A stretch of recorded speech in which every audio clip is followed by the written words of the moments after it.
Oh my god. Oh, that burned. Oh my god, my legs. Holy shit.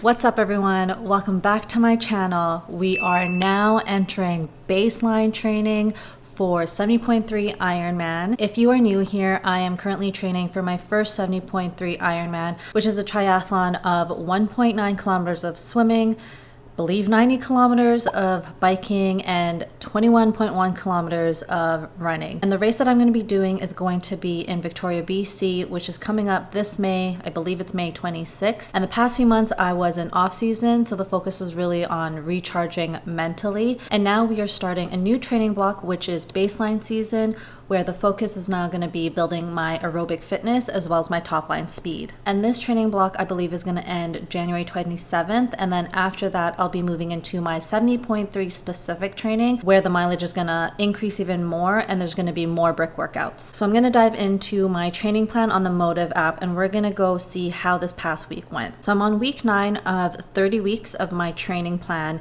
And this past week, I managed to hit 100% of my activities, which is a total of 11. So I did 3K of swimming, 49 kilometers of biking, and 19 kilometers of running, which works out to be a total of 7 hours and 10 minutes of training. And I'm pretty happy that I was able to hit all the activities during the holidays. I think what helped was that I had plans in the afternoon, so I forced myself to do all these workouts in the morning. I don't know, the motivation was there, but I'm pretty happy. And since we're now entering baseline season, the structure of the workouts are a little bit more different. The plan to introduce some new workouts as well as some baseline tests. It is run test day and I'm actually so cold. It's about 2 degrees Celsius right now. I had to start running because I was getting too cold and I need to warm up. So today's run, I'm going to start with a 3K warm up, and then I'm going to have a mile test running at a tempo effort, and then 400 meters really fast, and then 400 meters going max out. So let's see how this goes. I've got on my speedy Saucony Kinvaras, so hopefully I can go a little bit faster today. Oh my goodness, I really need to catch my breath. It started out like pretty well, like comfortably hard, and then that last 400, oh my god, to try and push and max out like hurt, especially with like the cold air.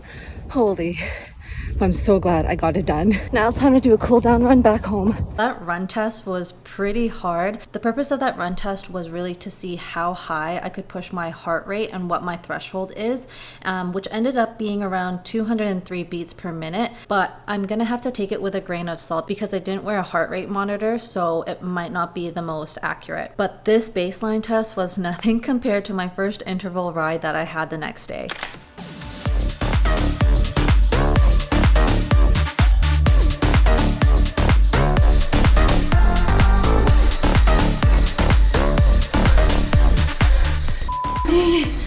Holy crap.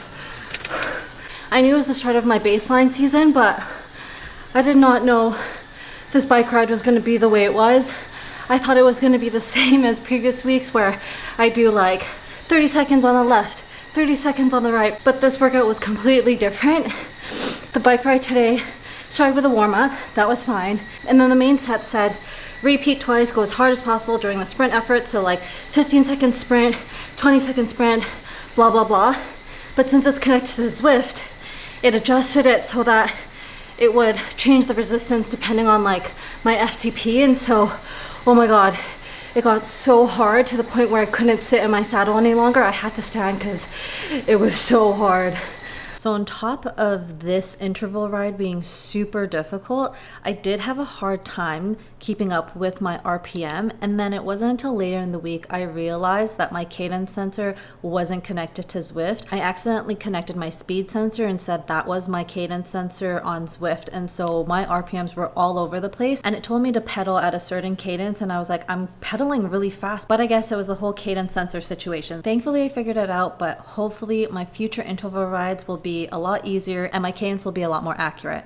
Oh my gosh, I cannot believe I made it to the pool, and I actually did what was prescribed on the Motive app. The only thing I changed up though was probably the efforts that were in the plan, because I haven't really stayed on top of my swimming and I don't want to shock the body, so I just kept it fairly easy. Then there was like the last part where it's essentially like a sprint for 25 meters, so I tried to up my effort for that one.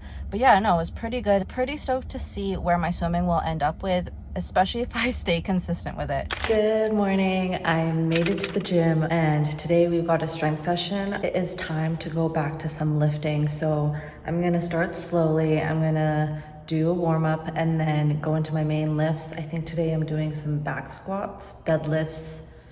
I don't know what else there is. And then after, I'm gonna do some accessory work. So a lot of the single leg stuff, just making sure I'm working out the kinks and all the asymmetries. Because it's been a couple weeks since I lifted or did any kind of heavy strength training, I went into this lifting session a little lighter than typical. So the main list for this strength workout was 2 sets of 10 barbell strict press, which was a bit of a struggle because it's been a while since I've done push exercises.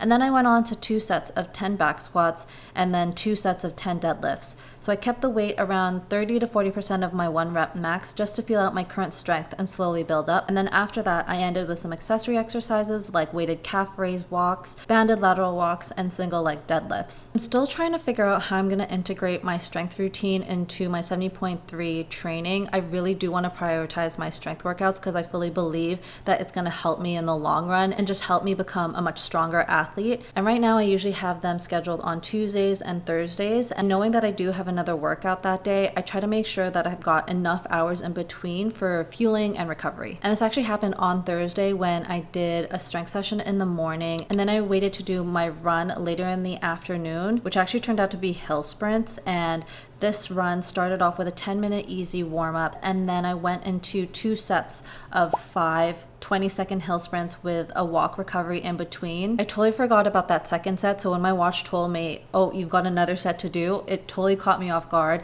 and I ended up struggling. But I managed to finish and I ended that run with a 5-minute cool down. But yeah, I haven't done hill sprints in like the longest time, so it felt really different and it felt really hard on the legs, but it was good to get them in because I know I need a lot of practice in that area because it's one of my weaknesses when it comes to running. It is Friday and I surprisingly made it to the pool for the second time and I am shocked. I'm not gonna lie, I struggled the second time around, but I guess that's to be expected since I barely go to the pool. But today I did a warm-up of 600 meters and then I did some drills, and then I can't remember what the main set was, but it was like 200 meters and then 15 seconds of rest and then increasing the effort every time. Oh my goodness, I just about struggled. I don't really know how I'm gonna be swimming 1.9 kilometers on race day, but I don't know, we'll see. And this is all freestyle, and freestyle is actually not my strongest swim. I much prefer breaststroke, so depending on how it goes on race day, I might actually switch to breaststroke. So I just finished my mobility flow after a struggle of a bike ride. I was scheduled to do like a steady 30 minutes and it was a progressive bike ride. So it started off 9 minutes easy and that was fine, and then moved on to 9 minutes moderate, which actually didn't feel moderate, and then on to 9 minutes steady, which actually felt so hard. I don't know what it was, but I just struggled. I did eat after my swim, but I don't know if I ate enough. So I definitely have to take a look at what I'm eating and how much I'm eating now that we're starting to get closer to 70.3 specific training. Nutrition is going to be everything. And I think that's something that I have struggled when it came to my marathon training, not necessarily fueling before my runs, but just fueling on the course. I'm definitely gonna have to up my fueling. So I've got my first longer ride of the week. The past couple months, my long rides have just been about 30 to 40 minutes. I didn't go any much longer than that because I was still in off season and I didn't want to do too much too soon, because that was my mistake that I did when I tried the FTP builder. I was like, oh my god, this is way too much, and I kind of want to ease into things. Now I'm upping the distance on my longer rides, and today I'm doing 1 hour and 15 minutes, all in zone 2, so pretty easy. I'm just gonna play a random movie while I go on this bike to pass the time. I thought it was gonna rain today. Could have gone outside, but I don't have any of the gear yet just in case something happens to my bike. So I don't think I got all the safety equipment ready for when I go on the road, especially for longer rides. So I'm gonna have to prioritize that pretty soon. So that way I can go on the road, because obviously I need to practice on that. So for now, this will do. So on Sunday, I was scheduled for an easy effort long run where I got to choose any time between 75 minutes and 2 hours. And since my longest run before that was around 60 minutes, I decided to run for 75 minutes. Again, I want to build back slowly and avoid injury. My plan said to incorporate some hills, so when I did that, my heart rate shot through the roofs. I definitely had to take a few walking breaks here and there. So in the 75 minutes, I ran a total distance of 11.3 kilometers, which is a little bit slower than my usual easy runs, but with the hills and in an effort to stay within my zone 2 heart rate, I guess that's to be expected. So that wraps up week 9 and my first week of baseline training for 70.3 Ironman. Especially with this new structure and all the different workouts, I'm still enjoying it, thank goodness, and hopefully I continue to enjoy it. But yeah, I hope you enjoyed this video. Don't forget to comment, like, and subscribe, and I'll see you in a later one. Bye!